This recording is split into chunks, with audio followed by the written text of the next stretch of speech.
et tu attaches énormément d'importance à un œil très particulier, qui est un œil à multiples facettes, qui est l'œil de la mouche.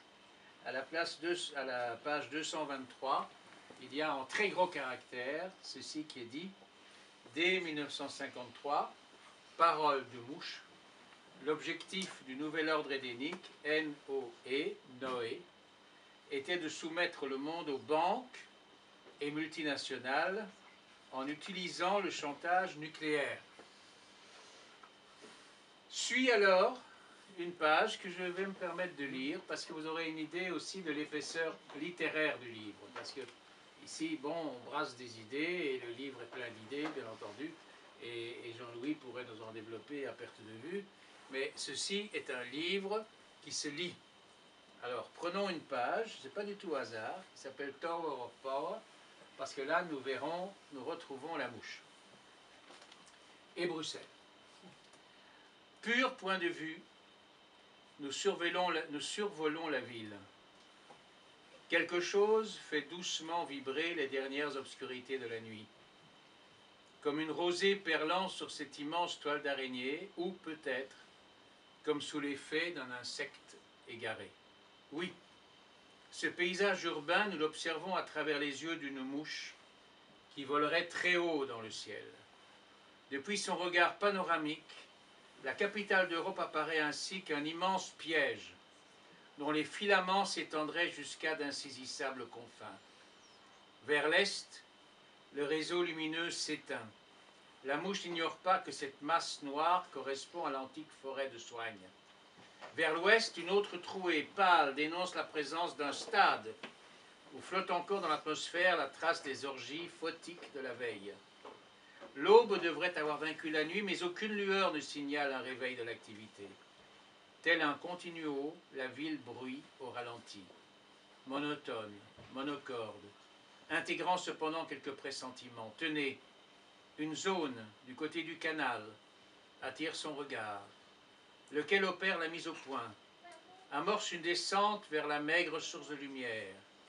C'est un ancien quartier déshérité, depuis peu animé de néons multicolores. Les murs couverts d'images n'y cessent guère leur bavardage diurne. Bientôt, les haut-parleurs des boutiques reprendront leur flot de basses teintées de hip-hop. Un énorme game center ouvrira ses portes, libérera ses sons électroniques. Des centaines d'écrans exploseront de toutes leurs grenades armées dans la tour panoptique. Les flots de mésemployés surgiront des orifices du métro bouchés durant la nuit. La vapeur fuse d'une bouchée d'égout, chose banale entre toutes, mais chargée d'une infime part de ce mystère qui préside à la naissance de chaque nouveau jour. On voit la fumée se répandre dans la rue, mêlée à d'étranges effluves sortant du soupirail devant le Game Center. Apparition fantomatique de l'aube sur ce trottoir de la ville. Deux silhouettes en émergent, tout droit sorties du royaume des ombres. Une voiture de police glisse le long des quais, vitres opaques, ainsi qu'une créature de fond des mers, pourvue d'une carapace et d'appendices permettant la survie prolongée en milieu hostile. Pourtant, ses occupants n'ont pas résisté à l'attaque ennemie. Les deux malandrins surgis des bas-fonds, qui venaient de faire contrôler leur absence d'identité, ont bénéficié de l'appui d'une mouche, descendue en piqué. Celle-ci a mis hors de combat deux policiers dont les uniformes furent subtilisés. Telles ces espèces marines, usurpant la cuirasse d'autres coquillages, deux créatures privées de logis se sont emparées des insignes de l'armurerie qui appartenaient aux forces de l'ordre. Un vieil aveugle à barbe respectable a pris le volant, secondé par un long escogriffe chaussé de lunettes noires. Pourquoi désespérer? Bientôt viendra un autre jour. Alors, question banale, basique. Qui est le vieil aveugle à barbe respectable et qui est le long escogriffe chaussé de lunettes noires? Alors bon, merci pour la question. Alors, on peut poser ça comme une devinette. Qui cela pourrait-il bien être? Donc, le monde étant ce qu'il est, donc disposant du bagage qui est celui de chacun d'entre nous, qui pourrait être ces deux personnages? Bien évidemment, chacun aura deviné qu'il s'agit d'Homère et de James Joyce. Qui d'autre cela aurait-il pu être? Donc, je vous regrette. Je félicite chacun. Je pense que pour la distribution des récompenses, Brigitte Deméus organisera donc voilà, tout le monde a gagné, voilà. Donc il est évident que ces deux personnages sortis du royaume des ombres, qui d'autre qu'eux aurait pu se trouver ici aujourd'hui pour mener l'enquête, parce que c'est de cela qu'il s'agit. Ils sont là en tant qu'ils ont surgi du monde des morts pour mener l'enquête sur l'assassinat de la Haide. L'essentiel de ce livre est une traversée de la mort, de cette Haide qui parle après sa mort. L'essentiel du livre, l'axe directeur du livre, est une traversée de la mort. Il est évident qu'il s'agit là de l'expérience humaine la plus paradoxale, puisque chacun d'entre nous sait que la mort est précisément ce dont on ne fait pas la traversée et ce dont on ne fait pas non plus le retour pour en faire le récit. Et pourtant, c'est un défi littéraire majeur que l'hypothèse d'une telle aventure, qui signifie en même temps franchissement des limites.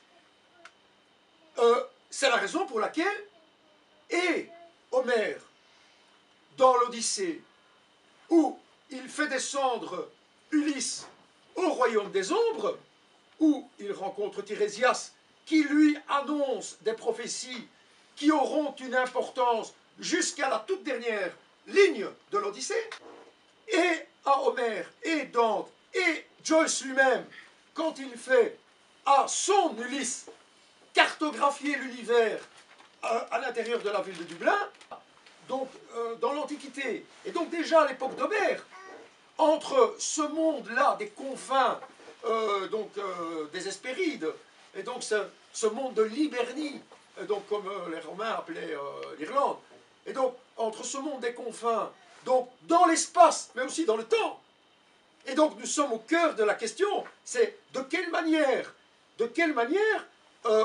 y a-t-il lieu, et la littérature est-elle le lieu pour envisager à la fois la question de l'espace et du temps dans leur dimension habituelle, coutumière, et de quelle manière c'est aussi le lieu pour s'interroger sur l'éventualité de dimensions hors de l'espace et hors du temps.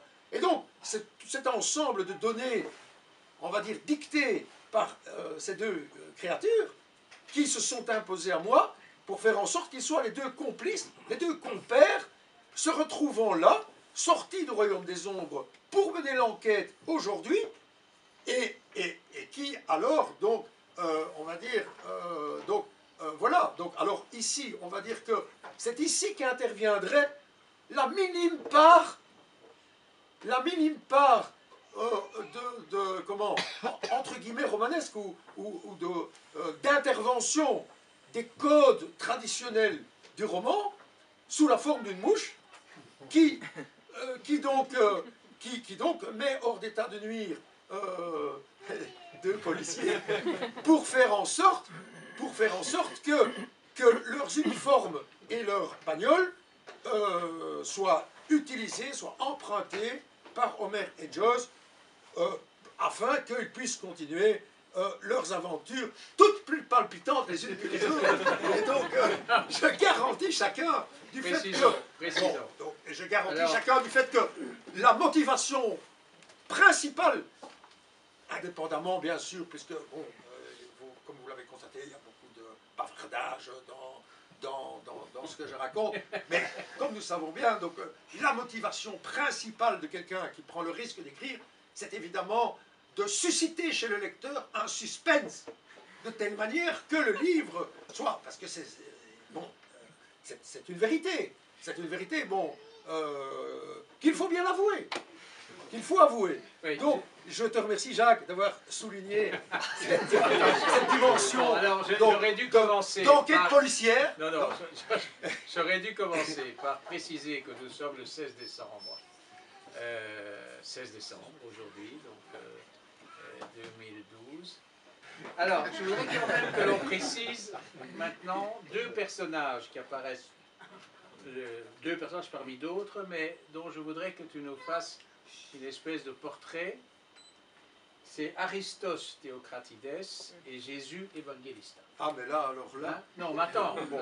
tu as 3 minutes par personnage, alors mais là, il est très important que l'on sache un peu de qui exactement il s'agit, parce qu'ils apparaissent et écoutez, réapparaissent très sincèrement, régulièrement. non, écoutez, très sincèrement, il faudrait au minimum 3000 ans.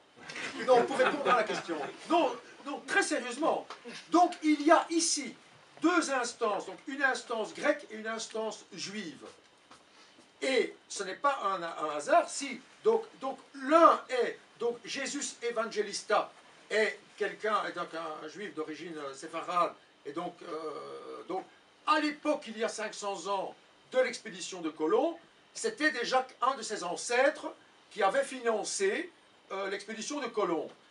De même, c'est un ancêtre de Aristos Théocratides, ainsi que est signalé dans Jacob, c'est un ancêtre de Théocratides qui avait été l'armateur qui avait permis l'expédition de Christophe Colomb. Il y a entre ces deux familles on va dire à la fois une complicité et une rivalité qui remonte au moins à 500 ans, donc au début de l'ère moderne, et qui s'actualise, leur relation entre ces deux familles, donc juive et grecque, s'actualise il y a 50 ans, donc à l'origine de ce qui est nommé dans le livre, ce qui est considéré dans le livre comme le néo-capitalisme, qui prend naissance, c'est l'hypothèse du livre, qui a son origine, le néo-capitalisme, dont nous subissons les effets depuis une quarantaine d'années, qui a son origine, qui a sa matrice dans le Cuba mafieux du début des années 50. Donc ça, c'est une proposition, c'est un postulat fondamental du livre.